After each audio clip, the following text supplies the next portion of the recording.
Hello everyone, welcome back to J Militaria. Today I'll be discussing the uniforms of the Imperial German Army. I'll be going from the bottom to the top in terms of the uniform and how it is worn on the body. Let's start out with the first piece of uniform, and that being boots. Boots in the Imperial German Army were very simple most of the time. Until the middle of World War I, almost all soldiers were issued the tall leather jackboot known as Marschstiefel. The boot was a tall leather boot, normally in rough-out leather, with metal hobnails on the bottom to help with marching and traction in the dirt. They were treated with all kinds of conditioners and oils to keep it flexible and water-resistant. It proved to be a very effective boot because of its long lifespan on the battlefield and throughout the history of the Prussian army. Next, we have the leather low boot. The leather low boot was a leather boot, of course, always in rough-out leather, with laces and metal hobnails. These also proved to be very effective in battle, but were not implemented in large numbers until later in the war. The boots were almost always paired with wool leg wraps, called puttees to keep the dirt, mud, and water out. Continuing on, we have the trousers. Trousers in the army were also very simple. They were heavy wool trousers with a button fly, pockets, and buttons for suspenders that were almost always worn. They came in two colors, that being Feldgrau and Steingrau. The Feldgrau was implemented before the war, and Steingrau came out just as the war was starting. With supply issues, many issues did not receive the Steingrau trousers till later on. Almost all trousers had a red line of piping across each side of the seam. Following that, we have the undershirts. Undershirts were simple, as they were almost always the same, with being white cotton button-down shirts with no collar and no long to be able to reach the tallest of soldiers. All undershirts were paired with a Halsbinde or neck stock to prevent itching and neck sweat from ruining the tunics.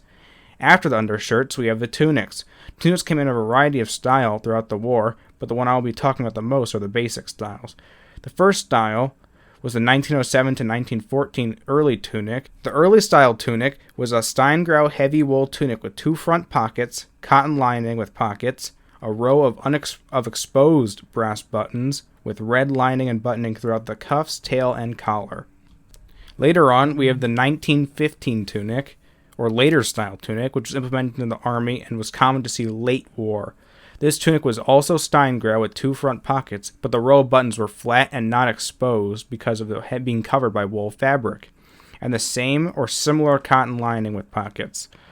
The color on the tunic was a pale green color that varied slightly in shades from tunic to tunic.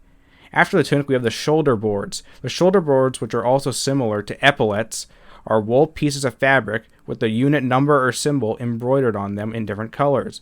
They normally had a white lining and Steingrau board with red embroidery. They were sewn on the tunic on one side and then buttoned in the other. Next, we have the headgear. Headgear in the German army was very complicated. First, we have the wool Feldmütze, or field cap, which was made of the same materials as the early style tunic. It was brimless for enlisted men and brimmed for NCOs and officers. On the cap, there were two cockades sewn on which represented the German army as an empire and the individual's soldier state.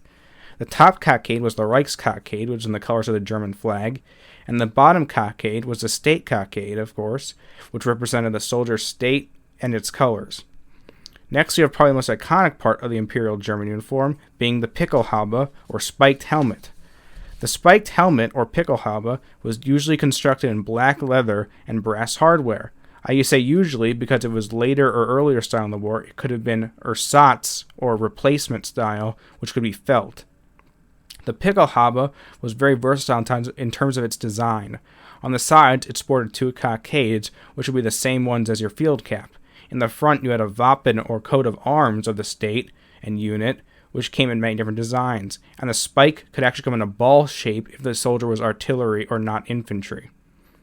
Last but not least, we have the Stahlhelm. The Stahlhelm, or steel helmet, was made in multiple sizes for different sized heads and had a leather liner. The Stahlhelm was usually more effective than the French Adrian helmet and even the British or American Brodie because it covered more parts of the head and neck. The difference between the World War I and World War II Stahlhelms was the World War I variant had a different liner and had lugs on the top to attach an extra metal plate for protection called a Stirnpanzer.